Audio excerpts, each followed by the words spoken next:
एक राजा था जिसके यहाँ बेटा पैदा नहीं हो रहा था। उसे किसी तांत्रिक ने सलाह दी कि आप ही के राज्य में किसी छोटे बच्चे की बलि चढ़ा दीजिए, अगले 1 साल में आपके यहाँ बेटा पैदा हो जाएगा। राजा ने ऐसा ही किया। अगले ही दिन ऐलान करवा दिया कि जिस घर से बच्चा दिया जाएगा उस घर को ढेर सारा धन दिया जाएगा। राजा का ये ऐलान एक गरीब परिवार ने सुना तो अपने घर के सबसे छोटे बच्चे को भेज दिया कि ये बच्चा हमारे किसी काम का नहीं, इसे रख लो। अब बलि चढ़ाने की पूरी तैयारी हो गई। राजा ने बच्चे से पूछा, कोई तुम्हारी आखिरी इच्छा? तो बच्चा बोला, मुझे बस थोड़ी सी गिल्ली मिट्टी ला कर दे दो।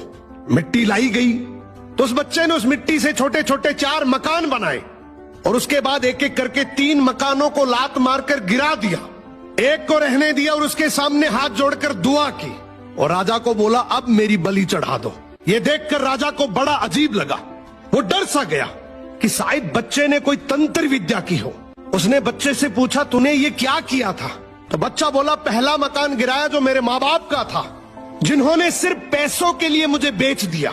दूसरा मकान रिश्तेदारों का था, उन्होंने भी मेरे माँ बाप को ऐसा करने से रोका नहीं, तो उनका भी मकान गिरा दिया। तीसरा राजा जी आपका तो काम है लोगों की रक्षा करना, लेकिन आप भी अपने लालच के लिए रक्षक से भक्षक बन गए। आपने तो अपने लालच के लिए मेरी जिंदगी खत्म करने की सोच ली, तो मैंने आपका भी महल गिरा दिया। और ये चौथा मेरे भगवान का घर है, उसके सामने मैंने हाथ जोड़कर कह दिया कि अब सब तू संभाल लेना। राजा ने बच्चे की बात सुनी तो आंखों में आंसू आ गए और गहराई से सोचा कि किसी हंसती खेलती जिंदगी को खत्म करके मुझे बेटा मिल भी गया तो मेरे किस काम का, क्योंकि मेरे राज में न्याय की भूल हो सकती है लेकिन उस ऊपर वाले की डायरी में गलती की कोई गुंजाइश नहीं।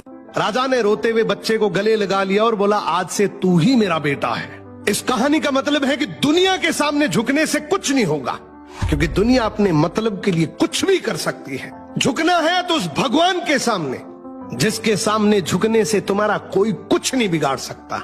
समर्पण करना है तो उस परमपिता परमेश्वर को करो।